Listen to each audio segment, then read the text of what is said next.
After a month stranded in Aviemore with a smashed windscreen, we find ourselves stranded again, but this time snowed in Ambleside. We had the challenge of getting water in frozen conditions, walking through deep snow for simple provisions, and keeping warm after running out of gas. But first, welcome to our channel. We are Kath and Sue, travelling and living full-time in our motorhome with our two dogs, Archie and Fudge.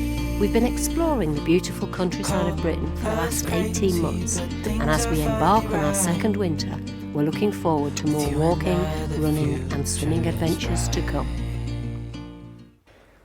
Well, good morning everybody. Now it's a really cold, frosty morning, but we're back in what I call my happy place. So we're staying on the air in Ambleside, and if you've been watching us for the last few weeks, you'll know that we've been stranded in Delamere. Now, I'm not moaning because it was an absolutely glorious place to stay, but we had a little incident with a pheasant and our windscreen was taking a long time to get sorted. All sorted, we're back on the road, and so recalibrating here in the air in Ambleside. And hopefully later today, Fudge and I can disappear off to that fell in the background. It's only a small one, but it might be a nice little afternoon stroll. In the meantime, I'm going to make the most of what is a glorious day in the Lake District.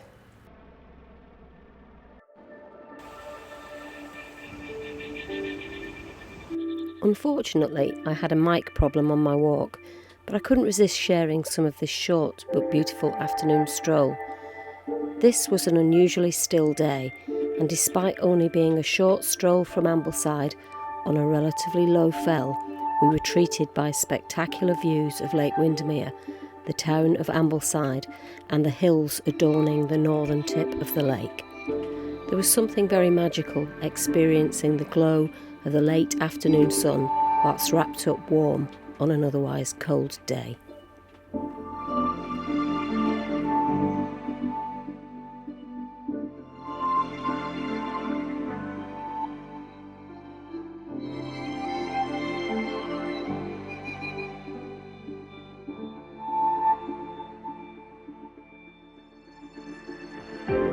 Returning back to camp, we retrace our steps on the frosty hillside.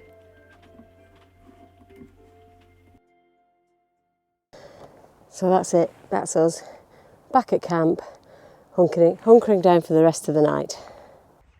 Good morning, and look at this, what a contrast on yesterday.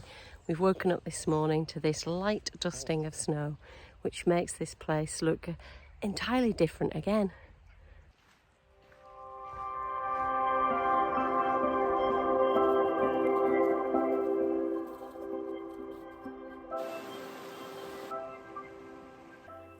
We woke up to a small covering of snow and had to make the decision whether to stay or leave as planned.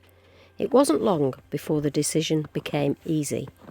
As the snow fell thickly, it became evident that staying for an extra night would be wise. Well, as you can probably tell, the snow has carried on coming down very heavily, so we're staying an extra night. We were due to leave today, but we're staying an extra night, and the jobs never end, do they? So we're off to do some laundry. This extra day means we have a laundry day. And the dogs, well, Archie's played in snow before, and obviously Fudge has up in the mountains, but they seem to like it. Look at this magical place. The magic is only interrupted by a dog that squeaks like a seal, and that's because we've stood still. The reason we've stood still is because Sue's been picking up his poo. He's not very patient, is he? The true jeopardy of the weather was crystallised for us as we walked into the town centre, saw the state of the roads and witnessed the difficulties cars were experiencing as they attempted to transit through the town.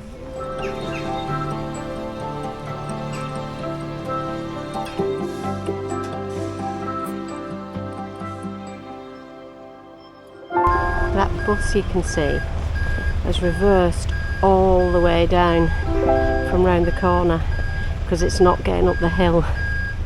Well, I'm nearly finished with the laundry now. I've got about 3 minutes of the dryer to go. What's been absolutely fascinating is outside, I'm not sure whether you'll see it here, but outside in the street there's a hill, and that's the hill that all the cars have been really struggling to get up. So it's been fascinating.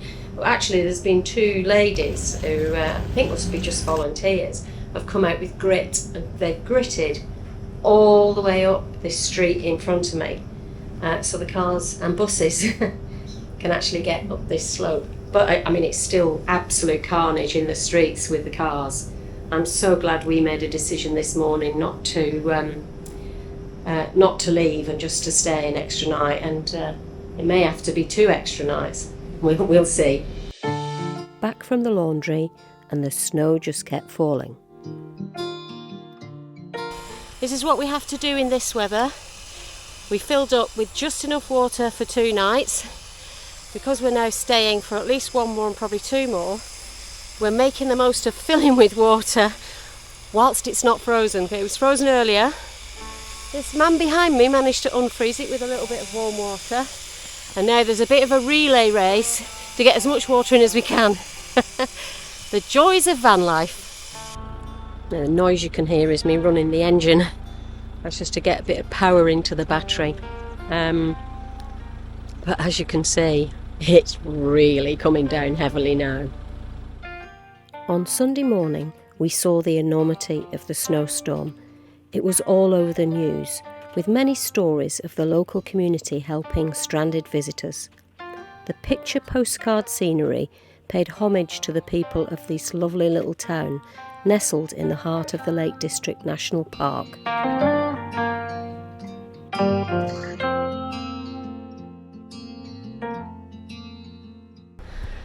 Well, you can probably hear a couple of engines running. Ours is one, and there's one over there, and I think there's one over there as well. And that's because nobody's getting any solar.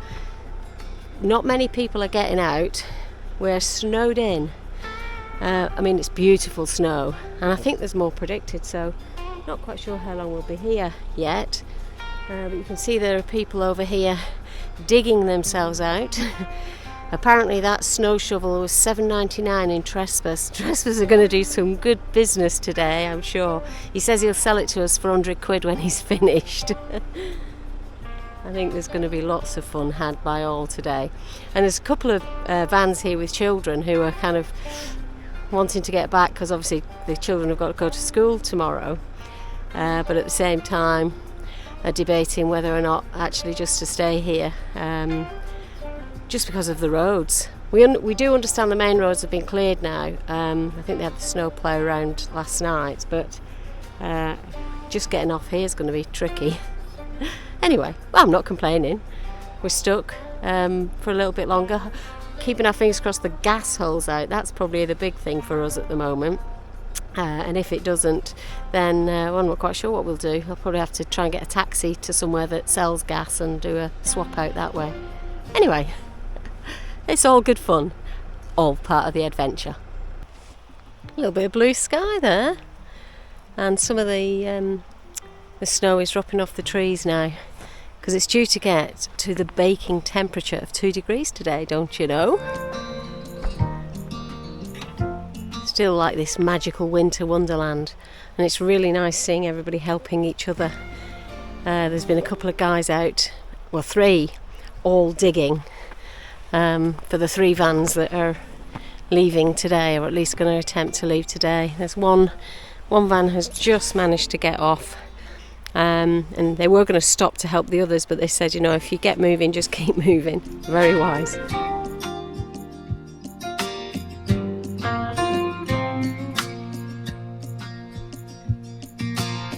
So we've decided, because we didn't have any extra provisions, that we're going to have Sunday lunch at the pub, and then just bits and pieces for tea. So we're heading off now, walking up through the car park, ready to get some lunch.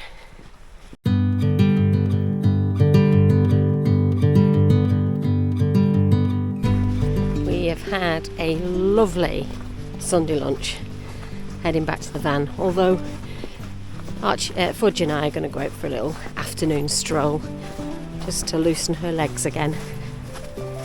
Well, this is the little lane that we've got to get along when we leave tomorrow, and looks like we can leave tomorrow because there's rain forecast. Fingers crossed we'll be back on the move again. So the footpath I'm on now is the one that runs directly behind the rugby club, and in the summer of 2022 we had a whole 7 days on the rugby club field because there was a rally there, and I was doing some open water swimming at the time, so it suited us. And this was a regular stop for us because we could come here, the dogs would be off their lead, and we could cool them down in the river. So wow, how different is it now? Although the sun's out, late afternoon sun, it's making this place look absolutely gorgeous. Well, that's us, back at camp, last sun of the day. Gonna go in and sit down now, have a cup of tea. Oh.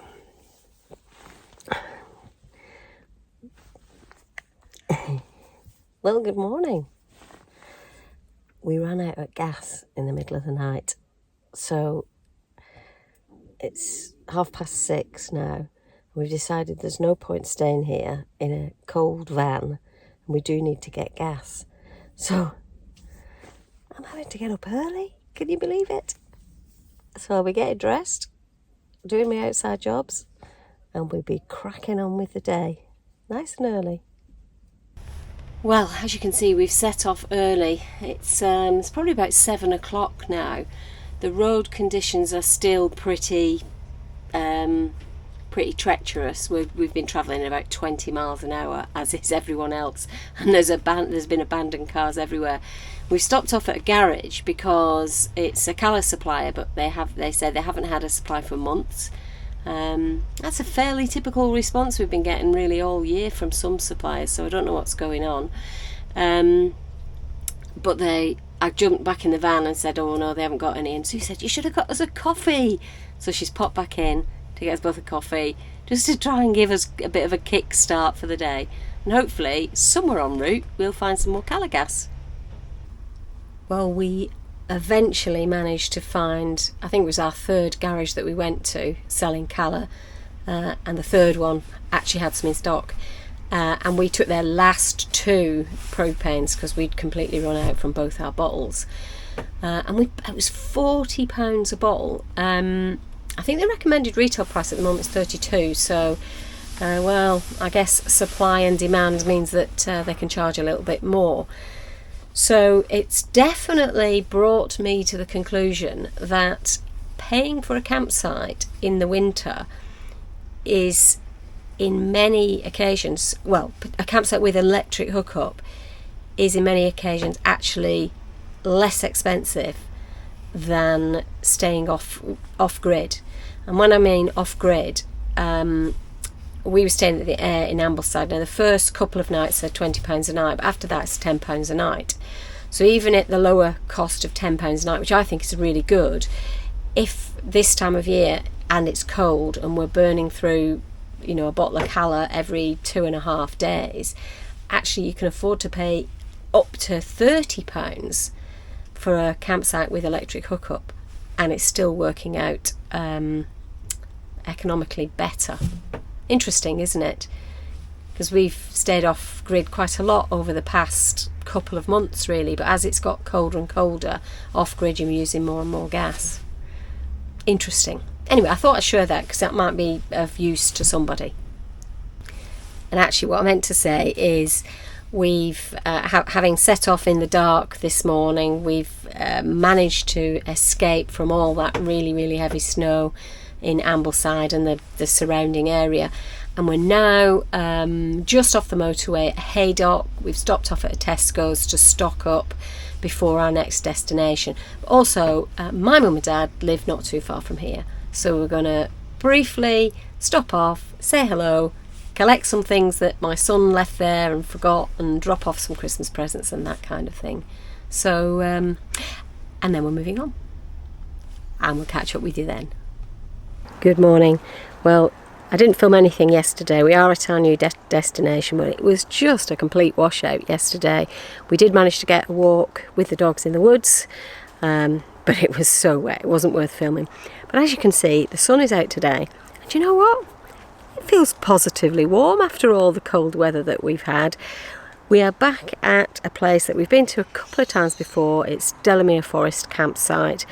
It's a really good stop off for us when we're transiting from north to south. You know, it's not our direct route, but it's a good place to base yourself for a couple of days because, like all of our favourite spots, through that gate just there takes you straight into the forest itself. And for running for Sue, for walking for the dogs, it's absolutely brilliant. Now, I went for a walk yesterday afternoon, and one thing that really struck me, and actually struck Sue as well, she just mentioned it this morning after coming back from a run, is we can hear noise. I can hear a road, and it's quite a peaceful campsite, but in comparison to the places that we've been to, particularly the Cairngorms, traffic noise. It just makes me want to be back in Aviemore, even though we spent a month there. Still want to be back there. Anyway, I'll probably go for a walk a little bit later. May film a little bit of that or not. But we'll probably they will probably end this video here, and we'll catch up with you next week in our next location. Do you think I've made a friend? Finally. I know we've covered this campsite before, so I'm not going to say too much, but just in case you haven't watched any of the previous videos, just up there along the track is Delamere Station, and it's a really short walk from the campsite, and trains go quite regularly to Chester, which is a lovely day out, and I think they go to Manchester as well, so it's a really accessible location if you want to base yourself here and then use public transport to get to either Manchester or Chester. The train track does run past the campsite, but to be honest, I've never really noticed it. And they're quite close, but as you've seen, they're in a bit of a dip, so maybe that's why you just don't hear them, or at least you don't hear them to the extent that they're going to ruin your stay. And as you know, we quite like quiet, so the fact that we like quiet and we can put up with a train, I mean, it might be every hour, they may even be more frequent than that, so you know, you do get good transport links from here. Anyway, if you've enjoyed this video, just give us a thumbs up. You can do the rest if you want to, but we would really appreciate a thumbs up.